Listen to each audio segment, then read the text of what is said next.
Hello बच्चों, CBSE boards class 10th term 1 exam के लिए आज हम लोग रियल नंबर्स चैप्टर के कुछ इंपॉर्टेंट क्वेश्चंस को यहाँ पे डिस्कस करेंगे। Let's start with our first question. The decimal expansion of the rational number this will terminate after. तो बच्चों, जब भी आपको पी बाई क्यू फॉर्म में कोई रैशनल नंबर दे रखा है, पी बाई क्यू फॉर्म में, इसका मतलब कि एक रैशनल नंबर है।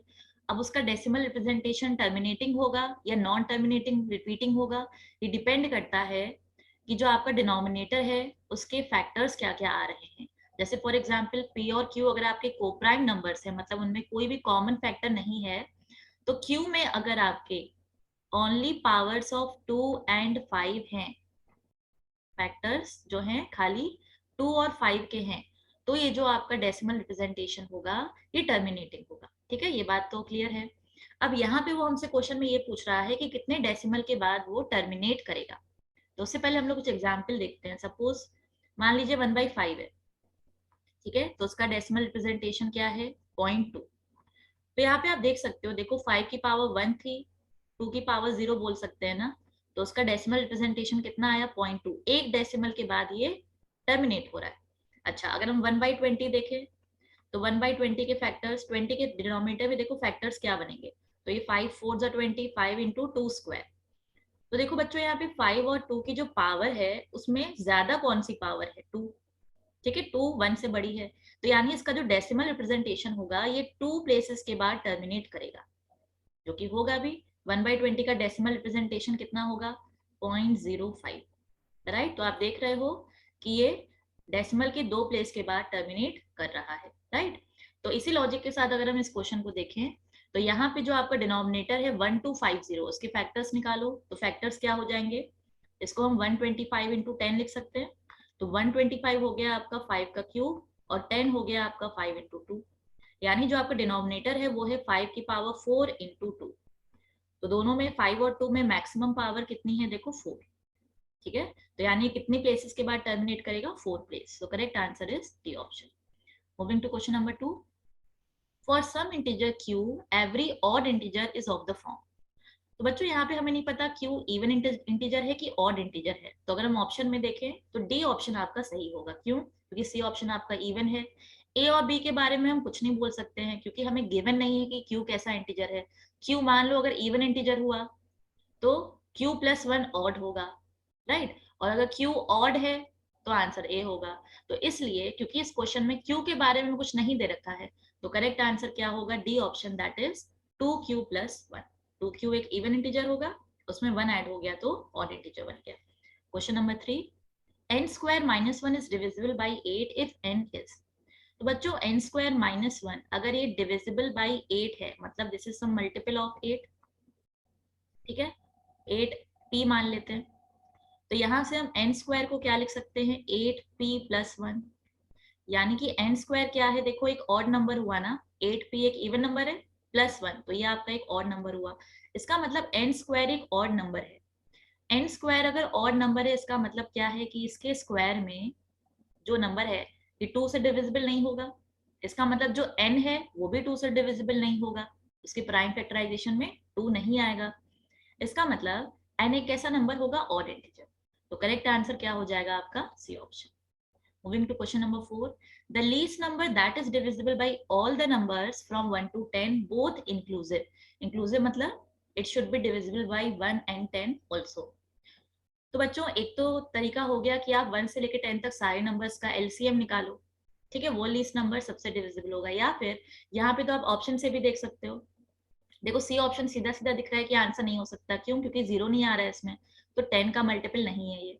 सिमिलरली बी 9 का मल्टीपल नहीं है, ए आपका 4 का मल्टीपल नहीं है, राइट। तो करेक्ट ऑप्शन आपका क्या हो जाएगा, डी ऑप्शन हो जाएगा। Moving to question number 5। The largest number which divides 70 and 125 leaving remainders 5 and 8 respectively.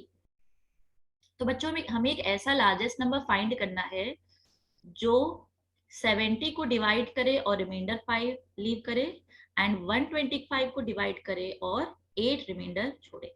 इसका मतलब 70 - 5 दैट इज जो 65 होगा वो इस नंबर से एग्जैक्टली डिविजिबल होगा। सिमिलरली 125 में से अगर हम 8 माइनस कर दें, यानी कि 117, ये नंबर भी उस नंबर से एग्जैक्टली डिविजिबल है।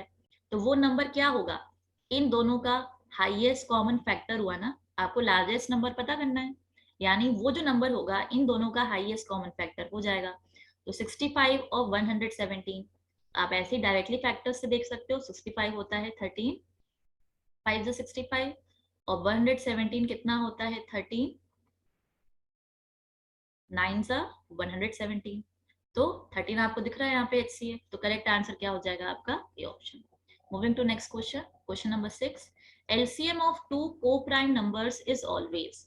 बच्चों को-प्राइम नंबर्स क्या होते हैं, जिनमें कोई कॉमन फैक्टर नहीं होता, ठीक है, दे आर नॉट प्राइम। जैसे यहाँ पे देखो 4 प्राइम नहीं है, बट 4 और 5 आपस में को-प्राइम है, मतलब इनका आपस में कोई कॉमन फैक्टर नहीं है। तो इसका एलसीएम हमेशा किसके बराबर होगा, ऑब्वियसली दोनों के प्रोडक्ट के बराबर होगा, राइट। तो आंसर क्या हो जाएगा, product of two numbers. Question number 7, if two positive integers p and q can be expressed as this and this, then इनका एलसीएम क्या होगा। तो बच्चों जब भी हम एलसीएम लेते हैं तो हम लोग क्या करते हैं, जिन भी दो नंबर्स का हमको एलसीएम निकालना है उनके फैक्टर्स की हाईएस्ट पावर को हम यहाँ पे लेके मल्टीप्लाई करते हैं। जैसे p और q दोनों में फैक्टर्स क्या आ रहे हैं, a एंड b, तो दोनों में a की हाईएस्ट पावर कितनी है, देखिए यहाँ पे a की पावर 3 है, यहाँ पे a की पावर 1 है, तो एलसीएम में हम लोग क्या लेंगे, a की पावर 3। सिमिलरली b की हाईएस्ट पावर कितनी है, b स्क्वायर, तो हमारा एलसीएम क्या हो जाएगा, a cube b square. So correct option is C option. Question number 8, if HCF of x and y is 3 and LCM is and x into y equal to 180, then you have to find LCM. तो बच्चों LCM of two numbers is equal to their product, okay, this is equal to HCF into LCM। दोनों numbers का product हमको 180 दे रखा है, HCF 3 दे रखा है, तो LCM कितना होगा बताना है। तो यहाँ से ये सीधा सीधा आ गया 60। सो correct option is A option. Next question, the decimal expansion of this number. तो बच्चों देखो यहाँ पे सीधा डिनोमिनेटर देख के तुरंत ऑप्शन नहीं टिक कर देना है, कि आप देखो आपने ये पढ़ा है कि जो डिनोमिनेटर है उसमें खाली 2 और 5 की पावर्स आनी चाहिए, तो आपने देखा कि अरे यहाँ पे 72 में तो 3 भी आ रहा है, 3 का फैक्टर आ रहा है, तो ये हमारा नॉन टर्मिनेटिंग रिपीटिंग होगा। नहीं, ध्यान से अगर आप डेफिनेशन पढ़ो तो उसमें लिखा है कि p बाई क्यू, p और q शुड बी बोथ को प्राइम नंबर्स, यानी दोनों में कोई कॉमन फैक्टर नहीं होना चाहिए। तब आप देखोगे कि डिनोमिनेटर में खाली 2 और 5 के फैक्टर्स होने चाहिए, राइट। तो क्या अभी ये हमारे को प्राइम नंबर्स है, नहीं, तो पहले आप क्या करो, जो भी कॉमन फैक्टर है उसको यहाँ से कैंसिल करो।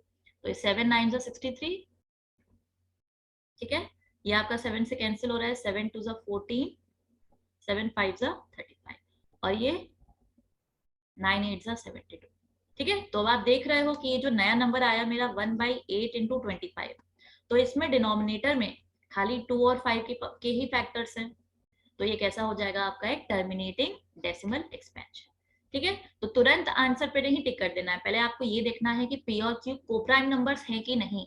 तब अगर मान लो कोप्राइम नंबर्स है एंड देन डिनोमिनेटर में 2 और 5 के अलावा कोई और फैक्टर है, तो हम बोलेंगे कि it is non terminating repeating, ठीक है। Coming to next question, question number 10.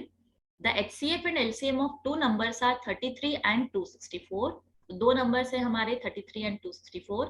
When the first number is completely divided by 2. Okay, sorry, ये हमको HCF given है और ये LCM given है। और वो जो दो numbers है हमारे, suppose the numbers are A and B. तो जो first number है, when it is completely divided by 2, then the quotient is 33. तो वो जो भी नंबर है उसको जब हम 2 से डिवाइड करते हैं तो क्वोशिएंट 33 आता है, तो इसका मतलब वो नंबर क्या है, 66 है ना। तो एक नंबर हमको पता चल गया, दूसरा नंबर हमको निकालना है। तो we know that product of two numbers is equal to their HCF and LCM product. तो ये कितना आ जाएगा, 33 2 66, दिस इज 2 1 2, 2 3 6, 2 2 4। तो नेक्स्ट नंबर हो गया आपका 132। Moving to next question, question number 11. Three bells ring at the interval of 4, 7 and 14 minutes. All three bells rang at 6 a.m. when the three bells will ring together next. तो बच्चों यहाँ पे बात किसकी हो रही है, तीनों के देखो अलग अलग टाइम इंटरवल्स हैं। अब पूछा जा रहा है कि तीनों एक साथ कब रिंग करेंगे, राइट। तो एक साथ आने का मतलब क्या है, एक ऐसे टाइम के बाद जो तीनों का मल्टीपल हो, राइट, तीनों का एक कॉमन मल्टीपल हो, उतने ही टाइम बाद तो तीनों साथ में आएंगे। तो कॉमन मल्टीपल का मतलब क्या हो गया, तीनों नंबर्स का एलसीएम। तो 4, 7 और 14 का एलसीएम कितना आ जाएगा? 28 आ जाएगा। ठीक है, यानी 28 मिनट्स के बाद लीस्ट लोएस्ट कॉमन मल्टीपल इसका आ रहा है 28। तो यानी आंसर क्या हो जाएगा? 628 8। Question number 12, the decimal representation of this number will terminate after. तो बच्चों यहाँ पे देख सकते हो, अभी जैसा हम लोगों ने डिस्कस किया था कि जो पावर मैक्सिमम 2 और 5 में से, ठीक है, उतने टाइम्स के बाद वो टर्मिनेट करेगा। तो 2 की पावर है 1, 5 की पावर है 4, 4 इज ग्रेटर देन 1, तो 4 प्लेस के बाद वो टर्मिनेट करेगा। So correct answer is B option. Moving to next question, question 13, the decimal expansion of the rational number will terminate after how many places of decimals? Okay, तो again same question, तो आप देख सकते हो 2 और 5 में की पावर में 4 इज ग्रेटर देन 3, तो 4 प्लेस के बाद ये टर्मिनेट करेगा। Moving to next question, question number 14, LCM of two numbers is 14 times their HCF। अच्छा, तो अगर हम HCF को x मान लें तो LCM हमारा कितना हो जाएगा? 14x, और इन दोनों का sum that is 14x plus x, यानी 15x हमको कितना दे रखा है? 600 के बराबर। तो यहां से हमारा x कितना आ गया? 40। ठीक है, तो हमारा HCF कितना आ गया? 40, और LCM कितना आ गया? 14 इंटू 40। एक नंबर दे रखा है, दूसरा नंबर पूछ रहा है, तो simple product of the two numbers is equal to product of their HCF and LCM। तो एक नंबर है 280, दूसरा नंबर फाइंड आउट कर लेंगे। HCF आ गया हमारा 40 और LCM कितना है? 14 टाइम्स 40। तो उसको सॉल्व कर लीजिए, तो ये आ गया 14 2 ज़ा 28, 20 2 ज़ा 40। तो नेक्स्ट नंबर हमारा कितना आ गया? 80। सो correct option is D option.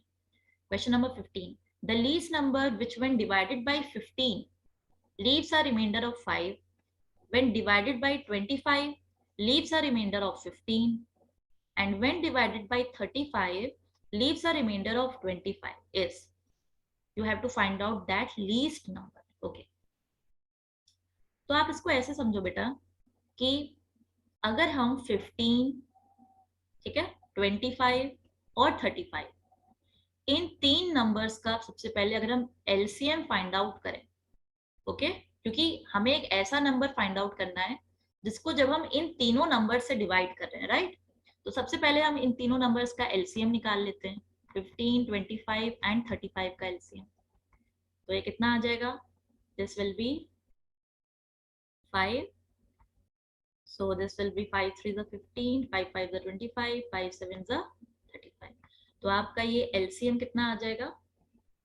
25 into 7 3 is 21, so this is 52 525। ठीक है, ये आपका एलसीएम आ रहा है किसका? 15 25 35 का। एलसीएम का मतलब क्या हो गया कि ये नंबर जो है 525, this will be exactly divisible by 15 25 35। ये एग्जैक्टली डिविजिबल होगा, ये हमारा आंसर नहीं है। आंसर हमें क्या चाहिए?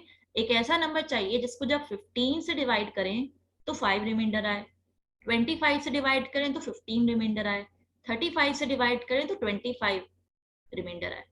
तो आप यहाँ पे एक चीज ध्यान से देखो कि मेरा जो भी रिक्वायर्ड नंबर है, it is 10 less to get the remainder 0, right. देखो 15 से डिवाइड कर रहे हैं तो रिमाइंडर 5 आ रहा है। इसका मतलब क्या है कि जो भी नंबर है it is 10 less to get the remainder 0, है ना। 25 से डिवाइड करो तो रिमाइंडर 15 आ रहा है, 35 से डिवाइड करो तो रिमाइंडर 25 आ रहा है। तो आप ध्यान से देखो, डिवाइजर और रिमाइंडर का जो डिफरेंस है तीनों केस में वो सेम है, दैट इज 10। यानी हमारा जो रिक्वायर्ड नंबर है it is 10 less than remainder 0, क्योंकि 525 तो देखो एग्जैक्टली डिविजिबल होगा ना, तो रिमाइंडर 0 आएगा। लेकिन क्वेश्चन के हिसाब से रिमाइंडर 0 से जो नंबर है हमारा वो 10 लेस है, तो आंसर क्या होगा हमारा? 515, राइट। आप चेक भी कर सकते हो, 515 को आप 25 से डिवाइड करो तो कितना आएगा? 25 2 ज़ा 50, ठीक है, एंड 0, और रिमाइंडर कितना आएगा? 15 आएगा। So correct option is A option. Moving to next question, the ratio between HCF and LCM of these three numbers, very simple question। HCF क्या होगा? तीनों का हाईएस्ट कॉमन फैक्टर, तो वो 5 है, दिख रहा है। एंड LCM क्या होगा? 15 20 और 5 का, तो ये हो जाएगा आपका 60। तो आंसर क्या हो जाएगा? 1:12। So C option is correct. Next question. The decimal expansion of the rational number this will terminate after how many places of decimal? तो डिनोमिनेटर के बच्चों प्राइम फैक्टराइजेशन करो, तो 80 क्या हो जाएगा 8 इंटू 10, सो 2 की पावर 4 इंटू 5, राइट। तो अगेन 2 और 5 में किसकी पावर ज्यादा है, देखो 4 इज ग्रेटर देन 1, तो कितनी प्लेस बाद टर्मिनेट करेगा 4। Next question. The sum of exponents of prime factors of 196, 196 के बच्चों फैक्टर्स करो प्राइम फैक्टराइजेशन, तो ये 14 का स्क्वायर है, राइट। तो उसको हम 7 स्क्वायर इंटू 2 स्क्वायर लिख सकते हैं, 14 का स्क्वायर है। तो उसने सम ऑफ एक्सपोनेंट्स पूछा है, ये आपके एक्सपोनेंट है, तो 2 + 2 कितना आ गया 4। Next question. The least number that is divisible by all the numbers from 1 to 6 both inclusive, तो वो लीस्ट नंबर क्या होगा, LCM of all the numbers from 1 to 6। तो ऐसे क्वेश्चन को करना अच्छा है ऑप्शन देख के, राइट। ऐसा ऑप्शन होना चाहिए जो सबसे डिविजिबल हो। तो आप इसको ऑप्शन से देख के कैसे कर सकते हो, 20 नहीं हो सकता नॉट डिविजिबल बाय 6। सिमिलरली आपका 30 नहीं हो सकता नॉट डिविजिबल बाय 4, राइट। 40 नहीं हो सकता नॉट डिविजिबल बाय 6। तो करेक्ट आंसर क्या हो जाएगा आपका D option. Coming to next question. If a school has two sections A and B, such that section A has 32 students, section B has 36 students, then the minimum number of books must be in library that can be distributed equally in both the sections. आपसे पूछा जा रहा है minimum number of books, okay? So what should be the minimum number of books so that it can be equally distributed in both the sections? So that minimum number must be the LCM of these two numbers. Why? Because that will be the least common multiple of these two numbers. So that number will be exactly divisible by 32 and 36 also. इन दोनों numbers का जो LCM होगा, right, वो 32 से भी divisible होगा और 36 से भी divisible होगा। तो इस तरीके से वो जो books होंगी वो दोनों sections में equally distribute हो जाएंगी। तो answer will be LCM of these two numbers 32 and 36। तो ये कितना आ जाएगा आपका 32 और 36 का एलसीएम, तो this will be, so 2 8 is 16, 2 9 is 18, so basically the answer is 72 into 2 to the 4, so 4 to the 8, 4 7 is 28, so 288 is the correct answer।